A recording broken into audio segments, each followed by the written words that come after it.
A quiet town in Kansas lived in fear for 30 years because of a shadowy figure who left strange clues and mysterious letters. For decades, the police had no idea who this person was, and just when the case went completely cold, the killer made one single unbelievable mistake that handed investigators the exact key to his identity.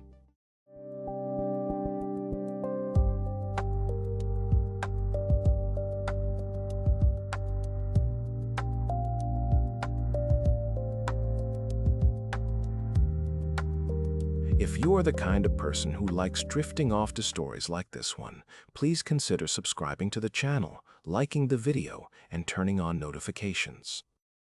It really helps the channel grow, and it allows us to keep sharing these quiet mysteries with you every week. But for now, let's get back to it.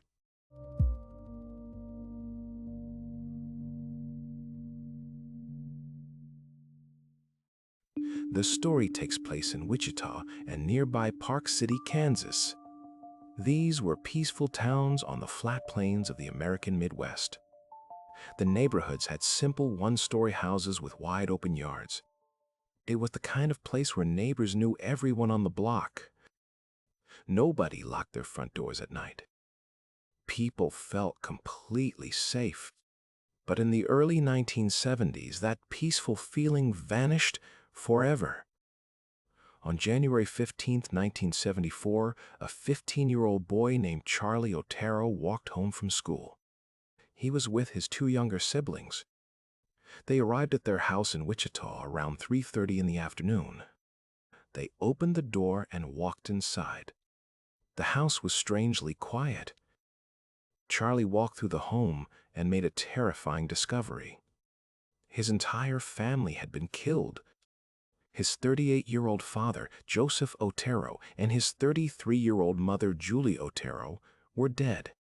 His 9-year-old brother, Joseph Jr., was also dead.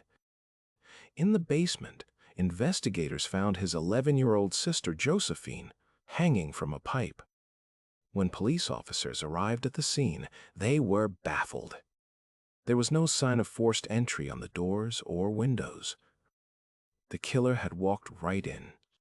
He had spent a long time inside the house. He left very few clues behind. The investigators had no clear motive, no suspects, and no idea who could commit such a terrible act.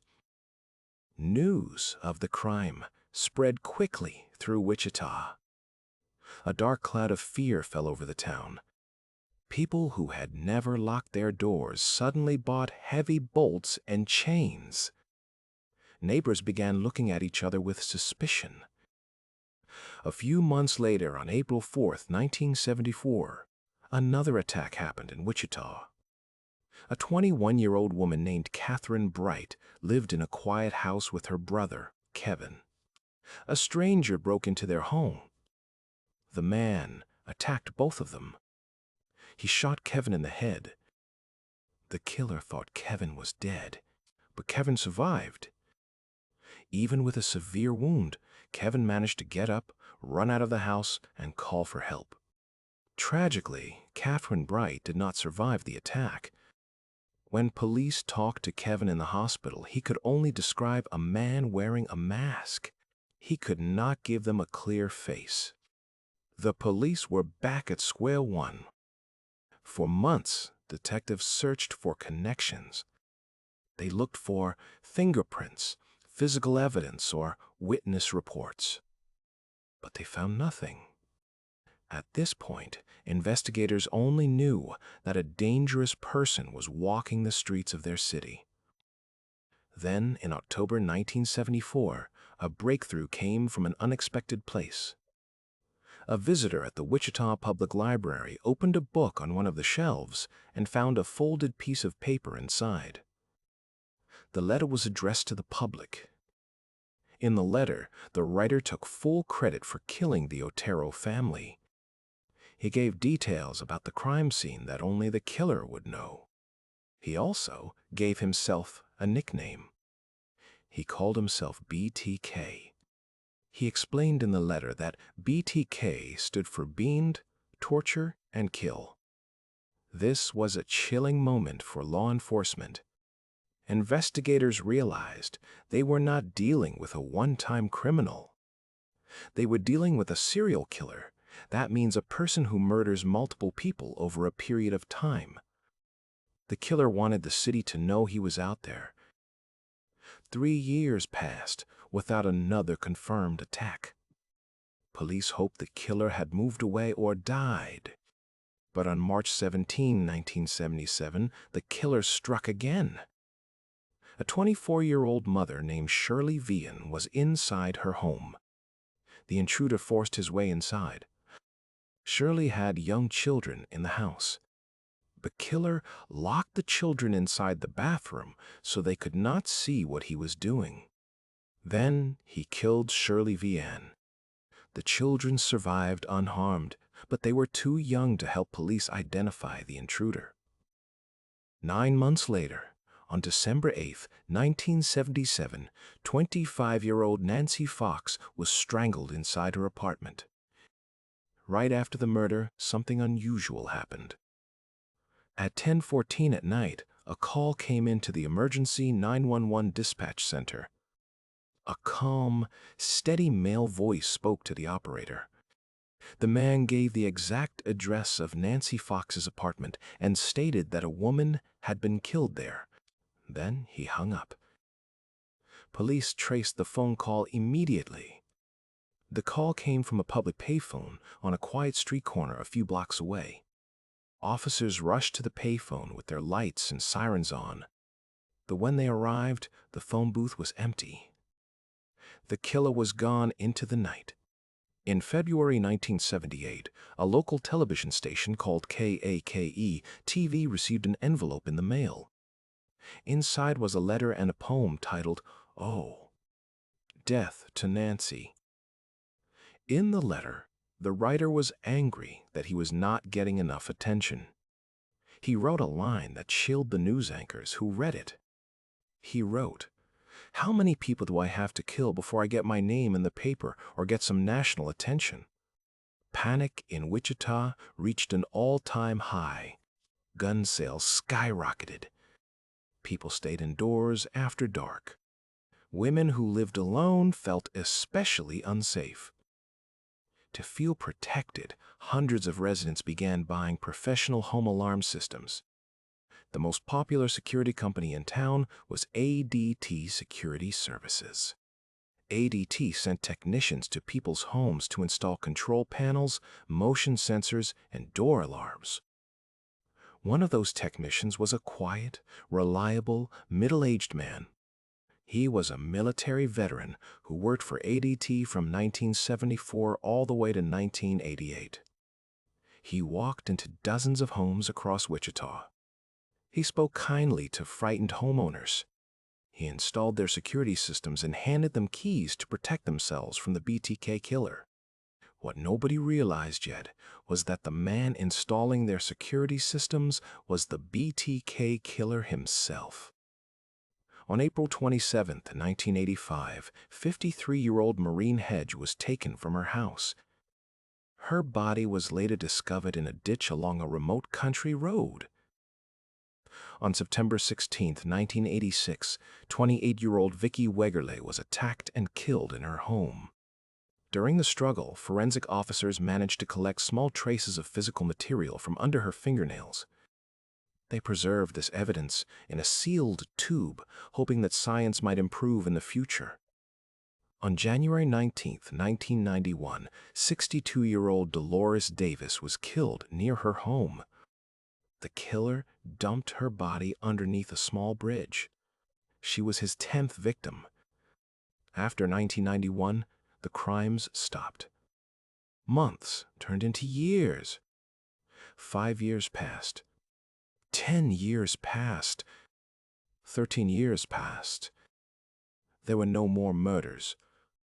There were no more letters to news stations. There were no more phone calls from payphones. The BTK task force, that was the special team of police officers assigned to the case, grew smaller and smaller. Many investigators retired. People in Wichita began to believe the monster was dead or perhaps serving a life sentence in another state for a different crime. In 1991, the killer settled into a quiet life. He worked as a compliance officer in Park City. That means a city inspector who enforces local rules about untidy yards and catches stray dogs. He was also elected president of the council at Christ Lutheran Church. Neighbors saw him as a strict, ordinary man who cared about city rules. Then, in March 2004, after 13 long years of total silence, the case exploded back to life. A letter arrived at the offices of a local newspaper named the Wichita Eagle. Inside the envelope were photographs taken at the crime scene of Vicki Wegerle back in 1986. The photos were real. There was no doubt about it. The BTK killer was alive, and he was back. Police reactivated the task force. Lieutenant Ken Landwehr was put in charge of the investigation. Lieutenant Landwehr knew they were dealing with a deeply vain man who wanted fame. Throughout 2004 and early 2005, the killer began playing a game with the media and the police. He sent postcards, packages, and cryptograms, that means coded word puzzles. He dropped a cereal box in a public park that contained stolen jewelry taken from his victims years ago. On January 25, 2005, KAK-TV received a postcard. The writer directed police to look for a package hidden in a rural area near Valley Center. Police found the package, which contained another message from the killer. In February 2005, the killer sent another letter, but this time he included a very specific question for the police. He asked, "Can I communicate with a floppy disk and not be tracked? Be honest." A floppy disk was a square plastic item used in the 1980s and 90s to store electronic files from a computer. Lieutenant Ken Landwehr saw an opportunity. He conferred with his team. They decided to use the killer's vanity against him. They planned a trick, that means a clever deception designed to catch a suspect. The police placed a public announcement in the local newspaper. The statement assured the reader that floppy disks were completely safe, anonymous, and impossible to trace back to a specific computer. The killer read the newspaper notice and believed it. On February 16, 2005, a package arrived at a local television station called KSAS-TV. Inside the package was a purple 1.44 megabyte Memorex floppy disk. Detectives immediately handed the floppy disk to forensic computer experts and FBI technicians. The experts put the disk into a secure computer. They found a file that had been deleted, named test.rtff. They ran specialized software to recover the hidden data. They look at the hidden digital metadata inside the file and discover it was created by a user named Dennis at Christ Lutheran Church.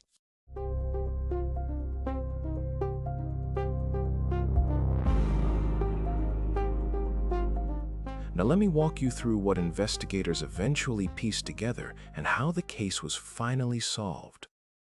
As soon as computer experts found the name Dennis and the words Christ Lutheran Church inside the file's metadata, that means the hidden technical details saved by the computer program, detectives searched local records. They looked up Christ Lutheran Church in Park City, Kansas.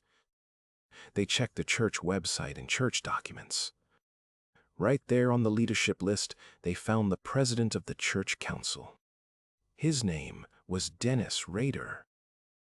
Dennis Rader was a 59-year-old married man with 2 grown children. He was an Air Force veteran. He had worked for ADT Security Services for 14 years. He was currently employed as a city compliance officer. To his friends, family, and fellow church members, he was a regular, respectable citizen. Detectives placed Dennis Rader under constant surveillance. That means police watched his every move from hidden cars. They noticed he drove a black Hyundai Elantra sedan. Investigators checked security video footage from a store near the park where one of the killer's cereal boxes had been left weeks earlier. On the videotape, they spotted the exact same car, a black Hyundai Elantra, pulling up to the curb at the precise time the package was dropped. The evidence was strong, but police needed biological proof before making an arrest. They needed DNA. That means the unique genetic code found in every human body. Police learned that Dennis Rader's adult daughter, Carrie Rawson, had visited a medical clinic at a Kansas university a few years earlier. Investigators obtained a special court warrant to access her stored medical tissue sample.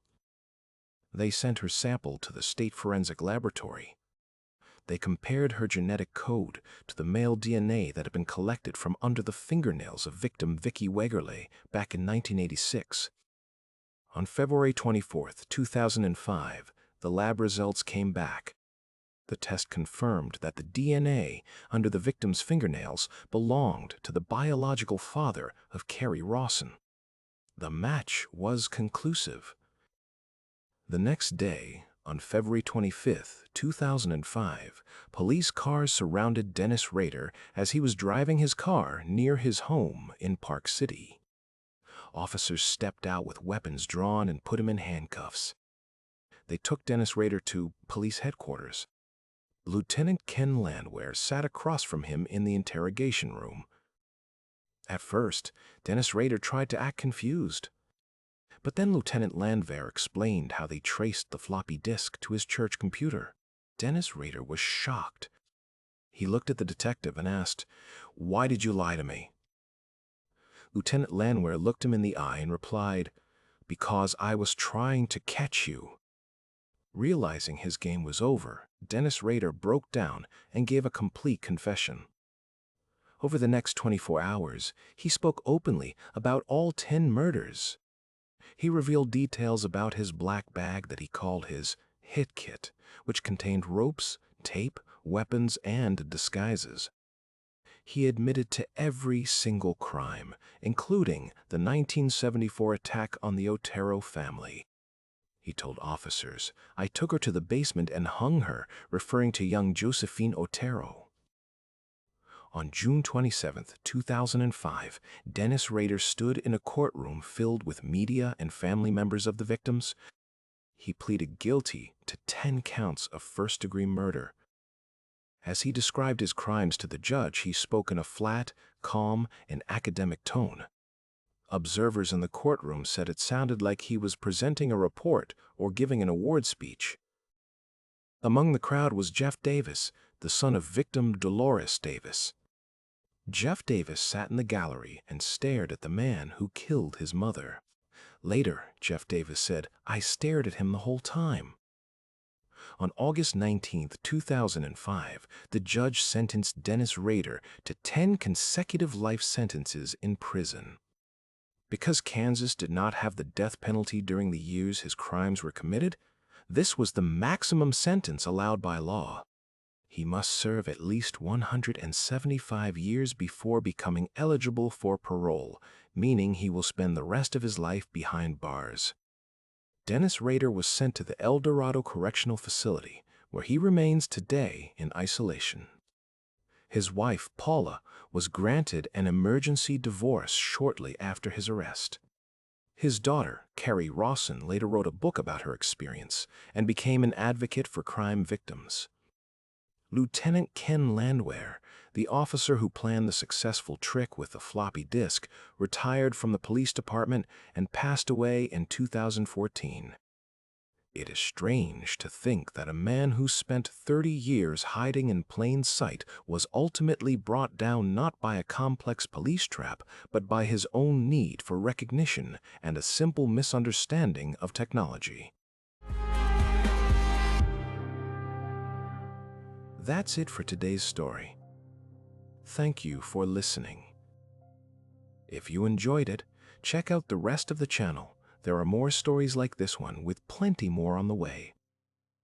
And if there's a topic you'd like me to cover next time, or any thoughts about tonight's story, leave them in the comments below. This was Sleep to Stories. Good night and sleep well.